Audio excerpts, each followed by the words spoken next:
Greetings and hello there, everybody. It's me, your beloved Star Wars Dad, Nooch Too Good, and let's get right to it. This is my 2025 guide to assault battle farming in Star Wars Galaxy of Heroes. We just came off the Peridea Patrol yesterday. I made a video about that, along with Duel of the Fates, to talk about where, should everybody farm them, etc.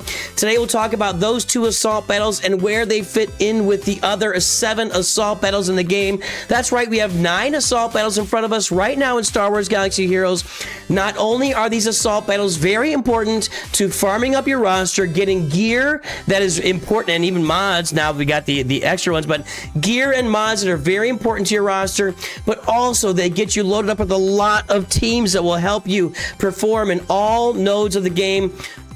They're just really good. It's a great way to farm up your roster, build up a core set of teams before you move into your Galactic Legend farming in Star Wars Galaxy of Heroes. So let's take a look at some of these teams right now, and I want to get started with what the actual rewards are that we're looking at. And as we go into assault battle farming in 2025, 7 of our 9, when you take Duel of the Fates and Peridea Patrol out of the picture, because those rewards are obviously massively increased from our old classic assault battles in Star Wars Galaxy Heroes. So every assault battle we mentioned, except for those 2, will have these rewards available at Challenge Tier 1. I kind of wish this picture was a little brighter. I guess I got a little kind of a dark picture there. Regardless, this is Challenge Tier 1 rewards for your assault battles. You get 5 of each of the... I can't remember what they're called. I can never remember what they're called. 5 of each of these pieces. You need 50 of them. On every character needs 50 of one of these top pieces here to get to relic levels, Gear 13. Then you get 20 Chirotechs, 10 of each, and a couple of Zetas. These are the Challenge Tier 1 rewards, and really your goal with each assault battle should be to get to Challenge Tier 1. And in most cases, it's not all that hard to farm your roster to Challenge Tier 1. And then when we take a look at the Challenge 2 to 3 rewards, Challenge Tier 2 and 3 rewards for those assault battles, Challenge Tier 2 is a little bit harder. Challenge Tier 3 could be exponentially harder than the previous levels. But regardless, these are all the rewards you're looking at for all of the assault battles, except for Peridea Pals and Peridea Patrol and the Duel of the Fates assault battle, which I'll refer you to that video here a few times so you can go back and look at the rewards in that video specifically. They're much bigger rewards, although they are much more involved farms, or kind of more involved. We'll get on that. So who are you going to farm? What are you going to look at to get after your assault battle farming? Because I really believe that after you farm the Executor to begin the game, you want to then come out and go over and you want to farm for your assault battles. And the first 2 we're going to look at today, Rebel Roundup and Forest Moon. Both of these, realizing that there are other teams can be used, but both of these can be accomplished and tackled by your Veers lead Imperial Troopers, and specifically, these 3 characters right now are really going to lead the way. General Veers, Admiral Piet, and your range trooper are going to be the 3 that carry you. General Veers brings the leadership ability that loads up all the turn meter on the team. Admiral Piet, I don't know about Admiral Priet, I'm not sure what he might bring, but Admiral Piet will bring you the Emperor's Trap, that every time you gain a buff, or actually every time you take a turn, is it buff or a turn? I think it's a buff, but every time you take a turn, you get a buff. We're going to take a look at that. We're going to open up these Imperial Troopers, and I'm going to look at it. I think it's every time you take a turn, you get a stack of every time you take a turn or do damage, you get a stack of Emperor's Trap, which gives you more offense and critical damage, I believe. And then every time you get a buff, which that is the Emperor's Trap, you get turn meter from Veers and range troopers sitting over there helping you recover protection and get protection up to keep your team alive. Let's go take a look at these Imperial Troopers, because I'm just mentioning 3. You can really fill in with a lot of other Imperial Troopers, but these troopers, you only need to relic Piet, which you got a relic for the Executor anyway. The rest of them you could really have at Gear 12, and with a decent set of mods, you could tackle Challenge Tier 3 if those are 2 assault battles. So let's look here first. I'm going to look at Piet real quick. I've got him behind me here, but the Emperor's Trap. Whenever an Empire ally, Piet gains 5% turn to be right. Whenever an Empire ally begins a turn or attacks out of turn, all Empire allies gain a stack of the Emperor's Trap. Okay, there you go. That's when it comes out. The Emperor's Trap gives plus 6% offense and potency per stack. And so every time they take a turn or attack on a turn, everyone's going to gain Emperor's Trap. And every time they gain Emperor's Trap, it is a buff along with other buffs. They're going to gain 10% turn meter, which means they're constantly taking turns over and over. over again. So we got Piet, we've got Veers in the lead, we got the Range Trooper. Other Imperial Troopers that might go along with this would be Colonel Stark. You can look at Dark Trooper. Dark Trooper does a ton of damage and is really good in these assault battles and just in general. Part of the challenge for Dark Trooper, Moff Gideon, and Scout Trooper, they require 400 Chirotechs, whereas the other ones we're talking about, except for Piet, does require 400 Chirotechs. The rest of them really don't. You can really fill in, if you put Colonel Stark in there as your fourth, you could fill in with any one of these other ones too. Maybe not Magma Trooper. Magma Trooper is kind of a tool.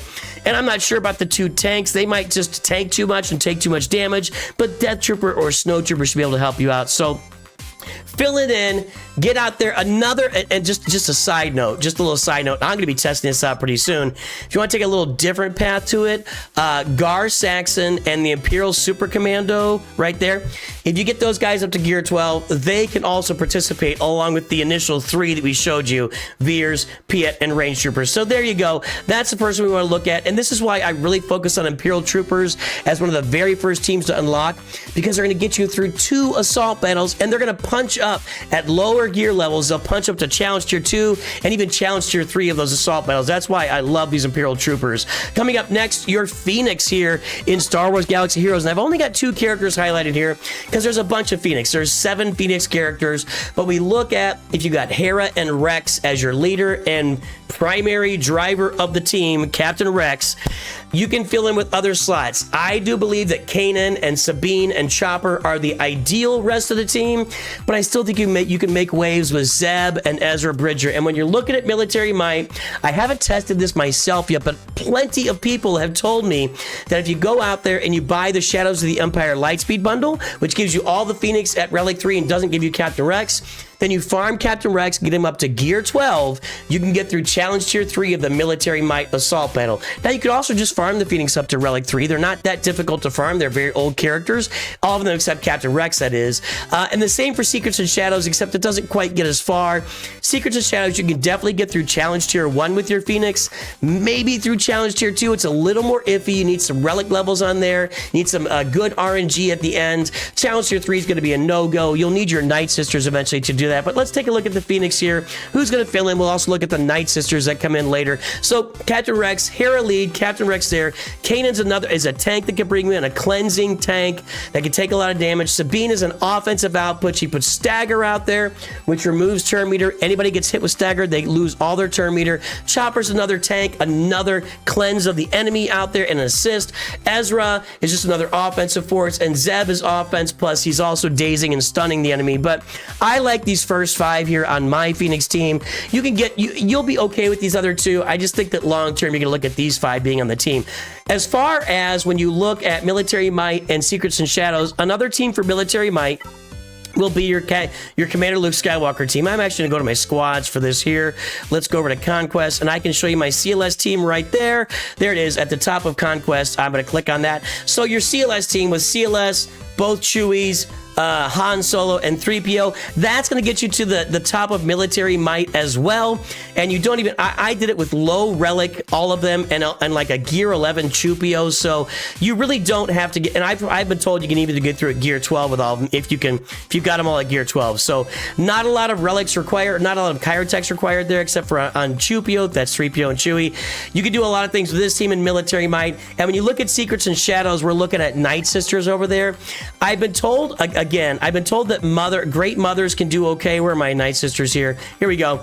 I've been told that Great Mothers can do a good job in that assault battle. I haven't really tested that out myself, but Great Mothers is kind of a big team to farm. An easier team to farm with less Chirotechs and less gear required is going to be your Mother Talzin team. Mother Talzin, Old Daka, Marin over there, Asajj down below, and not Zombie. You don't want Zombie. You're going to want to have Talia in there for your Night Sisters. And this is the team that can take you all the way to Challenge Tier 3 of Secrets and Shadows. I've got it on my channel. You can go watch it. So Phoenix will get you all the way there in Military Might, a good chunk of the way there in Secrets and Shadows, at least far enough that you can just rely on it for a long time and get a great Phoenix team out of it. Eventually, if you're looking to complete Secrets and Shadows, you're going to move over to your Night Sisters here in Star Wars Galaxy of Heroes. So let's keep moving on here forward. Wait, did I had this little graphic and I forgot about it. it's kind of, CLS's face is kind of hidden by the desk right here. But anyway, I had the graphic, forgot about it. There you go. There's the graphic for how you can finish off off these two assault battles. Let's take a look now at Duel the Fates. I think that these 3 assault battles should be the first 3 assault battles that you farm. I just firmly believe that your Imperial Troopers for 2 assault battles, your Phoenix for 2 assault battles, and your Poncho Bros, they're right there. Master Qui-Gon, Padawan Obi-Wan, I've been talking about it nonstop in my roster reviews. Again, I made a whole video about the Duel of the Fates and the Peridea Patrol assault battles, and I'll refer you to that during this video and at the end. If you stay tuned to the end, there'll be a link to that video as well. This assault battle has more value than I showed you. This stuff that we showed at the beginning for Challenge Tier 1 and Challenge Tier 2 and 3, it's below, but you get the idea. This assault battle brings you so much more than that. You do have to get these guys. I mean, you can get them to 7 stars. If you get them to 7 stars in Gear 8, which requires 0 Chirotechs, they can get you mods every month. If you go ahead and relic them up to Relic 5 and Relic 7, they're going to get you so much more in the Duel of the Fates assault battle. That's why I am now saying that these guys, Master Qui-Gon, Padawan Obi-Wan, are going to be one of the earliest Cantina farms that you do in the game to get in that assault battle. And come May of this year, they're going to be double shard farmable. It'll be even quicker for you. So I really love and highly recommend doing your Poncho Bros here, Master Qui-Gon and Padawan Obi-Wan, to get them on your team for that assault battle. Now we move on to Ground War and Places of Power. So Ground War and Places of... I'm not going to change this graphic because I want you guys to recognize that I reversed this. I'm not perfect. Let's have a little fun. Those Sith right there go over on places of power, and the Jedi over there go over on Ground War. Okay, let's just reverse that. So, anyway, the first thing I'll start with is on Ground War with Jedi and on Places of Power with Sith, and Place of Power takes first order as well, but you're better off with Sith. There are a lot of teams that you can plug and play in there to get through Challenge Tier 1 of both of these assault battles. Different Jedi mixing in. Grandmaster Yoda is really important in this. I will say that for the Ground War, not for Places of Power. And you can get other Sith in there to get through Challenge Tier 1 of the Places of Power. But if you want to get through Challenge Tier 3 of Places of Power, you're going to want to start with this Sith team right here. Palpatine, Darth Malak, and Bastila Shan Fallen. That's going to be in your Darth Revan farm. These 3 are going to be able to take you all the way to Challenge Tier 3 of this event with just 2 other Sith plugged in. And by the way, as I mentioned all this stuff, you're going to have to relic these characters, get them up to like Relic 5 or Relic 7. I'm just letting you know in most cases, except for like the Imperial Troopers, and I mentioned the Gear 12 Rex and some Gear 12 CLS teams, but you're going to have to relic these guys to get all the way to the end of Challenge Tier 3. But you can throw a couple other Sith in, like Darth Revan and Darth Vader, and they can make it all the way through if you've got good mods on them. When you look at Ground War with your Jedi, I have Jedi Knight Revan in there with his kind of base team, and that's a really great way to get through Challenge Tier 2. Again, I think you can get through Challenge Tier 1 and even sometimes Challenge Tier 2 with a different mix of Jedi. Grandmaster Yoda is really important to have in there, but if you're looking for Challenge Tier 3 of this assault battle, there is no replacing Jedi Knight Luke. He is the only way to get you through Challenge Tier 3 of Ground War, not Places of Power. Ground War. See, it mixes me up because the Sith are over here and the Jedi are over there, so I get mixed up. It's not my fault. It's not my fault. They told me they fixed it. Anyway, Jedi Knight Luke, you can check out my channel for that. I'll put some links up here, this stuff, that he's the only way to get through Challenge Tier 3 of the Ground War assault battle. You can get through Challenge Tier 2 and Challenge Tier 1 otherwise, but he's the only way to get through Challenge Tier 3 of those assault battles. Moving on, Peridea Patrol, we talked about, very, very, very similar to the Duel of the Fates assault battle. Again, I got a whole video on it. The farming is a little more involved, and these characters won't be double shard farmable until next fall, by the end of August or early September.